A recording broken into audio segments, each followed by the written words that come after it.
My name is Adam. I am the fitness specialist for the Tetragen team. During recent surveys undertaken by current Tetragen subscribers, we have received many requests for information for tips on the physical activity aspect of their health and weight loss journeys.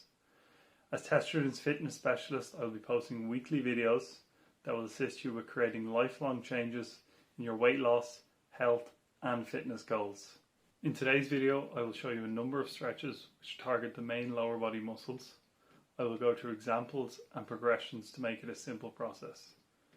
It is recommended starting at level 1 in each muscle group that I go through today, performing the stretch for 20 to 30 seconds for 2 to 3 sets.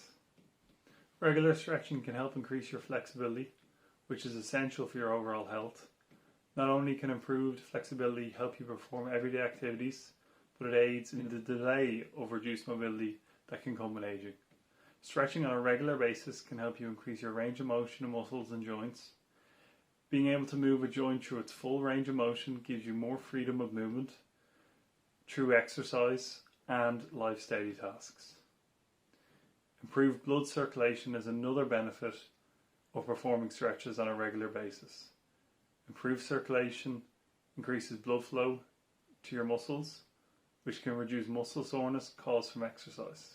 Poor posture can be caused by muscle imbalances and tightness in the muscles and joints. Poor posture can lead to musculoskeletal pain. Stretching can be a part of your routine to improve and maintain good posture, in turn helping to reduce and prevent musculoskeletal pain. When experiencing stress, our body's natural reaction is to tighten up in response to physical, in the form of exercise for example, and emotional stress. Stretching can help relieve this tightness in the body. While you stretch, you can use the time to focus on mindfulness and breathing, which give your mind and body a mental break. The first muscle groups that we'll start out with today are our lower back and hamstring muscles. So if I get into a half straddle position here, I can put my foot in against my thigh muscle, and then really I can put my hands wherever's comfortable for me and slightly lean over that leg, and from there I can grab the toe if I can reach. If not, I can use a pillow for a bit more comfort to lean over.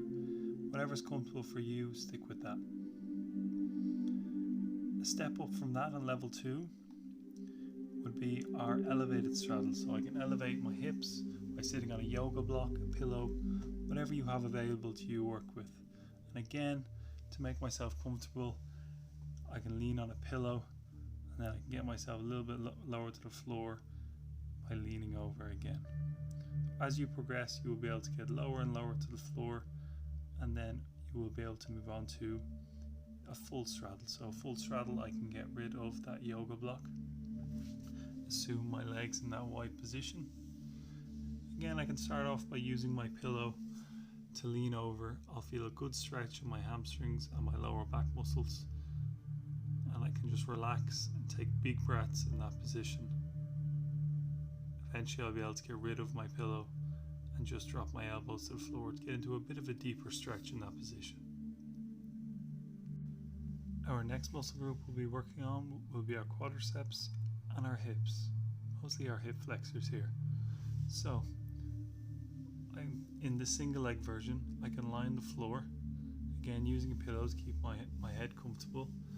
Grab the bottom of my foot and I'll feel a good stretch in the front of my thigh muscle in my quadricep. And again, just relax into this position and breathe.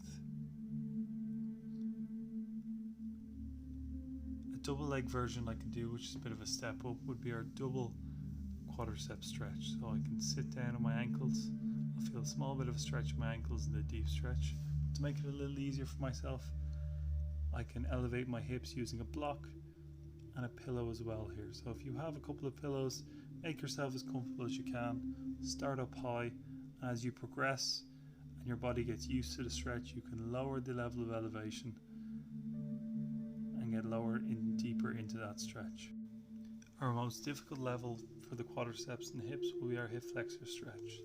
So we'll get in a half kneeling position. Really important that I keep my rib cage down so I'm not overarching my lower back. Squeeze that glute of that of the back leg and slight lean of the hips forward, and I'll feel a good stretch in my hips. I can also raise the arm above my head, and I might feel a bit more of a stretch coming up that hip into my psoas muscle as well. Really good stretch here for opening up the hips. You can see from the front version, I keep my ribs down and hips as square as possible. Again, deep breaths in this position. Finally, let's move on to looking at stretches for our glutes. And a good place to start is a seated glute stretch. So you can see I can pull one ankle up on top of my opposite knee, keep one hand on my ankle and one hand on the knee, and then from there I just lean forward until I get a good stretch in my glute. Really important that I round from the back and I'm hinging from my hips, and I'll feel a good stretch there on the outside of the glute. Again, breathe in this position, try to relax.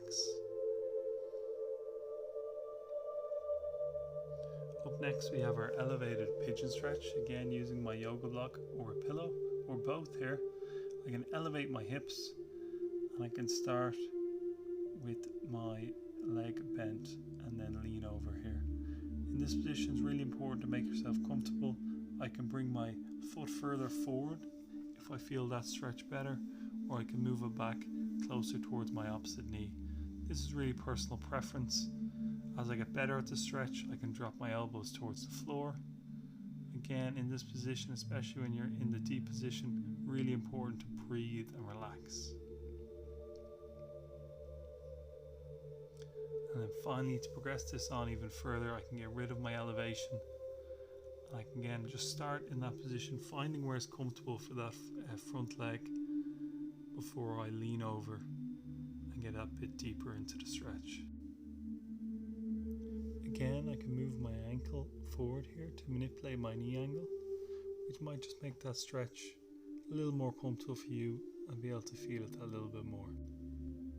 I hope you have picked up a few things from today's video that you can now implement into your own stretching routine. Thanks again for watching. I'll see you in the next video.